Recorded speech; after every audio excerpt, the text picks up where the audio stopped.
Nagbabalik ang kasiyahan at tala ng mga chikiting sa nag-iisang talentadong Pinoy kids. Mga Disney cartoons ang paborito ng ating susunod na talentado kid. At sa katunayan nga, pati ang kanyang anyo ay kanyang binase daw sa isang Disney character. Alamin natin kung sino to.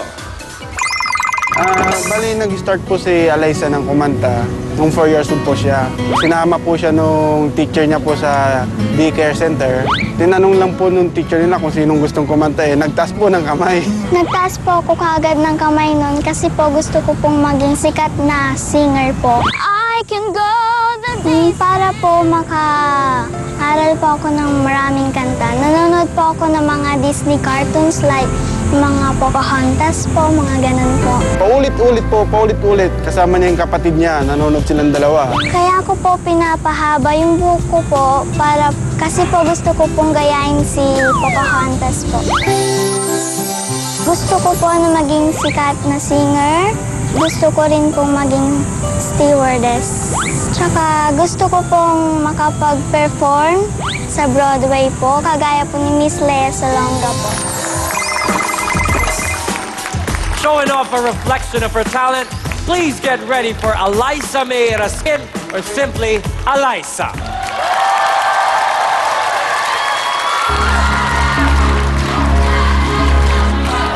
You think I'm an ignorant savage, and I've been so many places.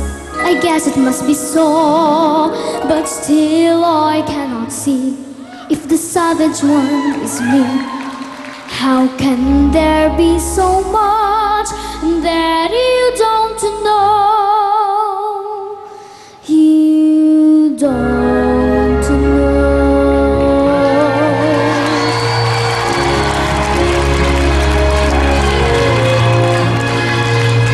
You think you own whatever land you land on. The earth is just a dead thing you can claim.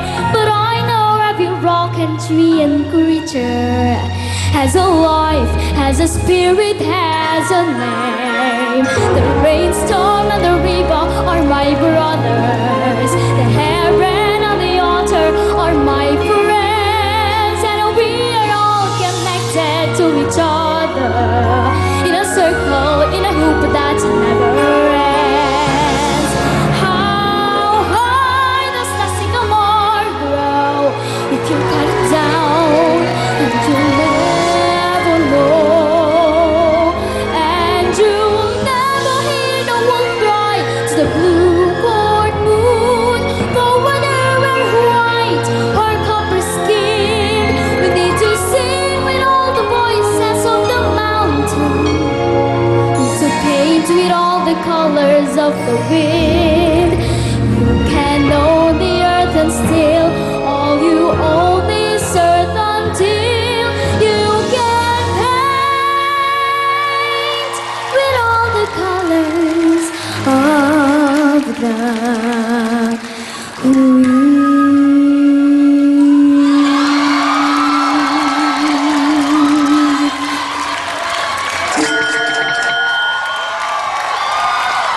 Alyssa, singing a cut from the movie Pocahontas. Magandang gabi, Alyssa. Magandang gabi rin po, Kuya Kinakabahan ka ba? Hindi naman po masyado. Kung kinakabahan naman po ako nilalabanan ko po para po hindi po mahalata ng mga audience sa mga judges po para po magustuhan niyo pong lahat. The best. All right, Alyssa. Kitang-kita namin na walang kaba ang iyong mga mata. Pero kamustahin natin sa scouts kung nagustuhan nila ang iyong performance, okay? Okay. Teacher Ruby. Ang galing mong kumanta. Ang nakakatuwa kasi, may feelings ka na. At saka, sabi mo, pangarap mo maging Broadway star? Pwede, kasi nag-e-emote ang mata mo. Maganda ang pagkakaawit mo, Alyssa. Thank you po. May tanong ako sa'yo. Taga-Dagupan ka, di ba? Opo. Anong salita na alam mo bukod sa Tagalog, sa English, Panggalatok ba o Ilocano? Panggalatok po. Ay, amay kyan. Antutan, si Katutan, walan eh. Natatakot naman ako sa mga sinabi. Ano sinabi mo? Panggalatok yun. Amay kyan, nuing kyan tayo taong kyan. Amay kyan si Katutan. Wala na eh. Naiintindihan mo ba, Tanggap po. Liza? Kita mo? Sige, Kasi sagutin mo, sabi sagutin ko, mo. siya na yun. Ah, Yun ang ibig sabihin nun. Anong paborito mong pagkain? Buttered vegetables po. Kaya naman pala yung katawan mo, hita ko lang. Kung pwede ko lang i-donate ang isang hita ko sa'yo. Timbang mo na yata yung hita ko eh. At saka ano, idol ka ng kapatid mo? Opo. Asan ba si... Babae ba yung kapatid mo? Lalaki po. Ay, ha? Asan yung kapatid mo? Ayun, si Utol. Ay, kaya naman pala mahaba din ang buhok sa likod. Kasi idol, at saka Ano pangalan natutuwa ng kapatid ko. mo? Hari po. Harry. Si Harry. Harry, tayo ka, Harry. Tayo ka para makita nila yung buhok mo. Kasi sabi nga na lahat ng gusto ni Eliza, gusto din ni Harry. Kaya yung long hair din siya. Ginagaya ka ba niya kumanta? Opo, kapag nagpa-practice po ako. Nakikipractice siya sa'yo. Pwede ba naming makita yung kunyari kayong dalawa yung kumakanta? Opo. Oy, patingin naman, Harry! Harry, umuli ka, Jay Agdan. Umuli ka, Jay Hagdan. Umuli, Jay Agdan. Harry, pwede mo bang pagbigyan si Tita Robina? Sabay kayo ni Ate Eliza kumanta. Okay lang ba yun? Opo. Okay, palakpakan mo natin si Harry and Eliza. Don't make me close my door. I know I'm hurt anymore. Stay in my arms if you dare. Must I imagine you dare? Don't walk away from me. I am nothing, nothing, nothing if I don't have you. Ang galing! Galing! Alam mo, dahil kayong dalawa ay nagmamahalang magkapatid at gusto mo talaga mabigyan lang ng school books at panggamit sa eskwela, kaya ka sumali dito, si Tito Ryan na may sagot niyan. Guaranteed, may school books na kayo. Iba na style ko ngayon, Alam mo, Ryan. hinihintay ko yung tanong mo eh. Wala nang Direkta tanong mo na eh. ngayon. Rinekta ko na. Magaling ka ng bumak out eh.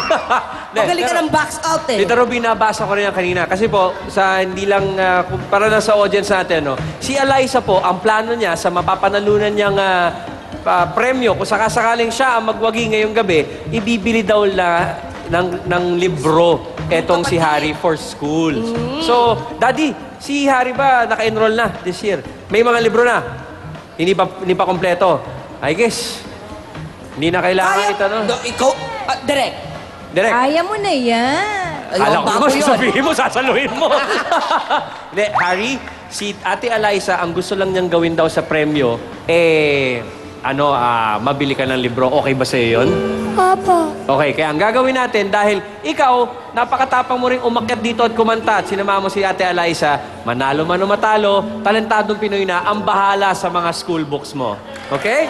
Give me 5, Harry. Rekta, rekta. Rekta ka na, Brad, ha? Thank you very much, Tita Ruby. Okay ba sa'yo yun, Eliza? Opo. Enchong, ikaw, pare ko. Ano sa palagay mo? Eliza, alam mo pareho tayo, paborito natin yung Disney movies na yan eh. Di ba yung kinanta mo sa Pocahontas? Opo, sa Pocahontas po. Tama. Alam mo, dapat nakasting din ako dun sa Aladdin eh. Di ba, Miss Ruby, mas cute naman ako dun sa unggoy ni Aladdin? Oo, kaya ikaw, Eliza, di ba pangarap mo, Broadway. Pang-Broadway talaga ang ginawa mo. Kaya malay mo, mapunta ka sa Broadway, sa Dabarkads. Sige, bye. Sentrum yun eh. Maraming salamat, Enchong ko. And, Direk Joyce, ano sa palagay mo sa ating singer na si Eliza? Unang nakita ko sa'yo, nung nakaluhod ka pa lang dyan, may eye contact ka sa audience eh. Akala ko nung una dito lang, tapos nung bandang pahuli na, sa amin na, yung galing mo, parang hindi ko nakikita sa liit ng kaha mo, ha? Parang parang sa kanya kaya yun talaga? Saan kayo nanggaling yun, no? Baka sa hair. Oo nga eh. Pero, ang masasabi ko sa'yo, yung Broadway, tamang pangarap yun. Kasi tama yung visual ka eh. Performer ka. So yun, napakagaling mo rin. Thank you Thank very you much, po. Direct Joyce. Ate Shelby. Unahin ko lang syempre na alam nyo ba, ito pala si Eliza ay honor student. Oo. Bilang honor student, siya ngayon ay binigyan ng scholarship ng kanyang eskwelahan. Very good. Thank you po. So ikaw ba syempre scholar ka ngayon, syempre you have to keep your grades up. Pero nandito ka sa Talentadong Pinoy and I'm sure after this, baka mamaya nag-o-audition ka kung saan-saan. Paano ba yan? Paano mo pagsasabayin ang eskwela at saka ang iyong kagustuhang maging Broadway star? Kapag natapos na po akong mag-review, magpa-practice na po ako ng mga songs ko para po mapagsabay ko po silang dalawa. Tama. Alam mo, ang gusto ko sa'yo, hindi ka lang kumanta kanina eh. Katulad na sinabi ni Direct Joyce, meron kang eye contact at saka parang yung kinakanta mo, naiintindihan mo, sinishare mo sa amin. And that's why I think you have potential nga naman talaga to be a Broadway star. Thank you po. Thank you very much, Tita Jelly. Thank you very much, Sun Scouts. Eliza, maraming salamat sa iyong pagpapasikat. And Harry, thank you very much at pinagbigyan mo kami, ha? Maraming salamat sa inyong dalawa. Eliza, pwede na kayo magpahinga ni Harry backstage. Tapos mamaya, tignan natin yung scores mo, okay? Thank you po, Tito Ryan. Thank you, Eliza. Paikot-ikot na tuwa ang bubulaga sa atin after the break. Do not go away. Talentadong Pinoy Kids will be right back.